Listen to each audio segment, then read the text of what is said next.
Star Virat Kohli এবং দেবদূত পাদিক্কাল এই দুজনার ঝড়ে কিন্তু উড়ে গেল এসআরএইচ। আইপিএলের উদ্বোধনী ম্যাচে যেখানে মুখোমুখি হয়েছিল এসআরএইচ এবং গতবারের চ্যাম্পিয়ন আরসিবি। তো প্রথম ম্যাচে যে খেলাটা দেখলাম আরসিবির তুলনামূলকভাবে দাঁড়াতেই পারল না কিন্তু সানরাইজার্স হায়দ্রাবাদ। এসআরএইচ মূলত আমরা যেটা দেখতে পেলাম, প্যাট কামিন্স ইন যে এসআরএইচ টিম, তার ক্যাপ্টেন্সি এবং তার বোলিং অবশ্যই সেটা কিন্তু ফিল করছিল এসআরএইচ। এবং বোলিংয়ের যে ঘাটতি সেটা কিন্তু, বোলিংয়ের যে কঙ্কাল সেটা কিন্তু বেরিয়ে এলো এসআরএইচের গত ম্যাচে, অর্থাৎ আইপিএলের উদ্বোধনী ম্যাচে 2026-এর। আর যার কথা একদম না বলার নয় সে হচ্ছে অবশ্যই বিরাট কোহলি, চেস মাস্টার। বয়স যতই হোক না কেন, বয়স শুধুমাত্র একটা সংখ্যা। দিনের পর দিন যেভাবে ডেভেলপ করছে, এখনও মনে হচ্ছে আরও 10 বছর হয়তো ক্রিকেট খেলে যেতেই পারে। যাই হোক, সেটা সময় বলবে।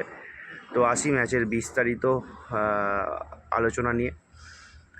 দিনের শুরুতে আইপিএলের উদ্বোধনী ম্যাচে যেখানে কিন্তু আজ মুখোমুখি হয়েছিল এসআরএইচ এবং গতবারের চ্যাম্পিয়ন আরসিবি। আরসিবি কিন্তু টসে জিতে প্রথমে ফিল্ডিং করার সিদ্ধান্ত নেয়, অর্থাৎ এসআরএইচকে ব্যাট করতে পাঠায়। যেটা আমরা দেখে এসেছি ধারে বারে, কিন্তু এসআরএইচ টিমের যে ব্যাটিং লাইন আপ এটা কিন্তু খুব শক্তিশালী batting line up. Abhishek Sharma, Travis head, ঈশান কিষান, হেনরি ক্লাসেন, খুব গভীর কিন্তু একটা ব্যাটিং লাইন আপ। সেই জায়গা থেকে যে রানটা এক্সপেকটেশান ছিল দর্শকদের এসআরএইচের কাছ থেকে, সেই রানটা কিন্তু প্রায় হয়ে গিয়েছিল। যদিও প্রথম ম্যাচে কিন্তু ফর্মে ছিলেন না অভিষেক শর্মা, ট্রাভিস হেড। একার কাঁধে কিন্তু দলটাকে টেনে নিয়ে গেলেন এসআরএইচ টিমের নতুন ক্যাপ্টেন ঈশান কিষান কিন্তু অসাধারণ একটা ব্যাটিং পারফরমেন্স দিলেন, যেটা বিশ্বকাপে করেছিলেন, টি-20 বিশ্বকাপে। সেই টি-20 বিশ্বকাপের খেলা কিন্তু আইপিএলেও ঈশান কিষান বয়ে নিয়ে এসেছে, যেখানে ঈশান কিষানের অনবদ্য 38 বলে 80 রান, 8টা 4 এবং 5টা 6। কিছুটা হলেও সাথ দেয় হেনরি ক্লাসেন কিন্তু 22 বলে 31 রান। তারপর লাস্টের দিকে মিডিল যে ব্যাটিং লাইন আপ, সেই মিডিলের দিকে কিন্তু অঙ্কিত ভার্মা, আনক্যাপড প্লেয়ার অঙ্কিত ভার্মা কিন্তু দুরন্ত একটা ইনিংস খেলে দিয়ে চলে গেল। 18 বলে 43 রান, 3টে 4 এবং 4টে ছক্কার সাহায্যে। এবং এর ফলেই কিন্তু নির্ধারিত 20 ওভারে এর ফলেই কিন্তু 200 রানের গণ্ডি পেরিয়ে যায় এসআরএইচের। একের পর এক উইকেট হারাতে থাকলেও এসআরএইচ টিমের হয়ে ঈশান কিষান যেভাবে হাত চালিয়ে খেলছিল, কুলে খেলছিল, হয়তো তার সাথে পার্টনার পেলে হয়তো আর একটু রান বাড়তে পারতো, 20-30 রান। তো সেটা হয়নি। ফার্স্ট ম্যাচ, হয়তো আগামী দিনে আরও ভালো করে খেলবে প্লেয়াররা, অনেক সেট আপ হয়ে আসবে। তো যদি আরসিবির বোলিংয়ের কথায় আসি, অসাধারণ বোলিং করেছেন কিন্তু জেকব ডাফি, এবং জেকব ডাফির অসাধারণ বোলিংয়ের পরেই কিন্তু কার্যত এসআরএইচ বেঁধে যায় একটা জায়গায়। জেকব ডাফি কিন্তু 4 ওভারে 22 রান দিয়ে 3টে উইকেট পেয়েছে। রোমারিও সেপার্ট কিন্তু 3টে উইকেট পেয়েছে, 4 ওভারে 54 রান খরচা করেছে, অনেকটা রান দিয়েছে কিন্তু রোমারিও সেপার্ট কিন্তু ভালো কটা উইকেট নিয়েছে। তাছাড়াও রয়েছে সুভাষ শর্মা, ভুবনেশ্বর কুমার, অভিনন্দন সিং, এরা কিন্তু একটি করে উইকেট পেয়েছে আরসিবির হয়ে। অপরদিকে 201 যে রান, 202-এর টার্গেট নিয়ে যখন আরসিবি খেলতে নামে, সেই ওপেনিং পার্টনার গতবারের চ্যাম্পিয়ন আরসিবিকে চ্যাম্পিয়ন করার পিছনে যাদের অবদান সবথেকে বেশি ছিল, সেই ফিল সল্ট এবং বিরাট কোহলি কিন্তু ওপেন করতে আসে। এবং ওপেন করতে আসার পরে ফিল সল্টের উইকেট তাড়াতাড়ি হারালেও একটা সাইড কিন্তু আগলে রাখে বিরাট কোহলি। অপর দিক থেকে কিন্তু একের পর এক আক্রমণ চালাতে থাকে দেবদূত পাদিক্কাল। অসাধারণ একটা ইনিংস, 26 বলে 61 রান। দুরন্ত একটা ইনিংস।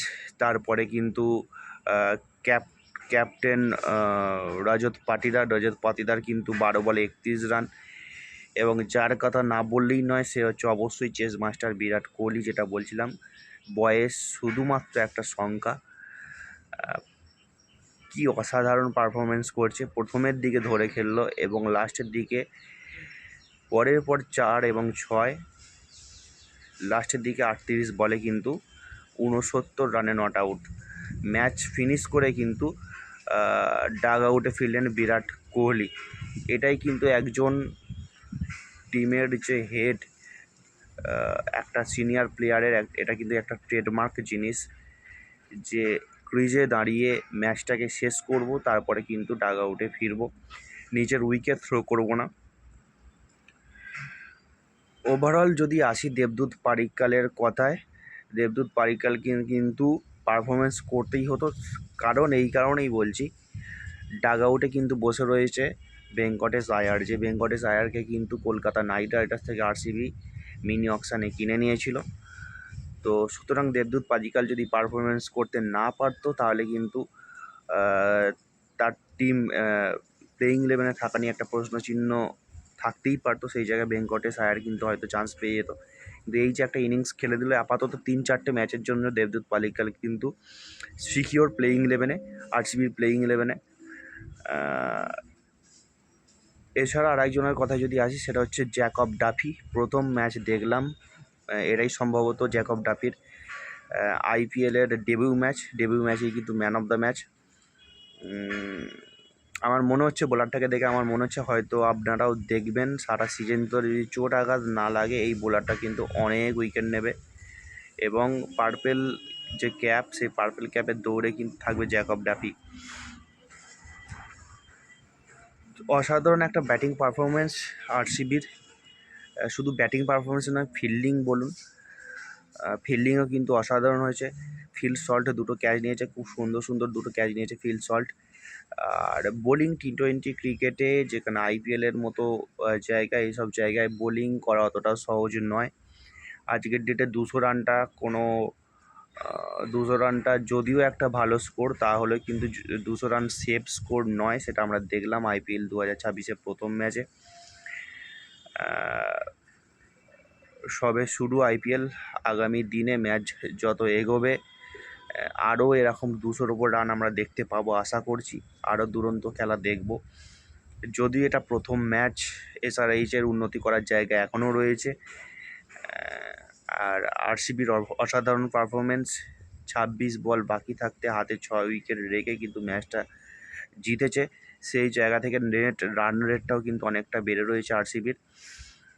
তো যাই হোক, ভিডিও আর লং করছি না, বিস্তারিত যতটুকু আলোচনা করার ছিল আলোচনা করলাম। ওভারঅল দেখা যাক কী হয়, আমি অবশ্যই তাড়াতাড়ি ভিডিও নিয়ে আসছি। মুম্বাই ইন্ডিয়ান্স এবং কেকেআরের যে ম্যাচ রয়েছে আইপিএল 2026-এর দ্বিতীয় ম্যাচ, সেই ম্যাচ নিয়ে ভিডিও আসছে। কেকেআরের প্লেয়িং ইলেভেন কী হতে পারে, কারণ কেকেআরের প্লেয়িং ইলেভেনে যে 6-7টা ওপেনার, সেই জায়গা থেকে প্লেয়িং ইলেভেন কী আসতে পারে সেই নিয়ে একটা আলোচনা করব। ততক্ষণ দেখতে থাকুন টুইন্স ম্যাজিক ইউটিউব চ্যানেল। যদি ভালো লাগে আমার ভিডিও, অবশ্যই চ্যানেলটিকে সাবস্ক্রাইব করবেন, শেয়ার করবেন ভিডিওটিকে, সাথে থাকবেন, পাশে থাকবেন, সুস্থ থাকবেন। দেখা হচ্ছে পরের ভিডিওতে। তো বাই, গুড মর্নিং।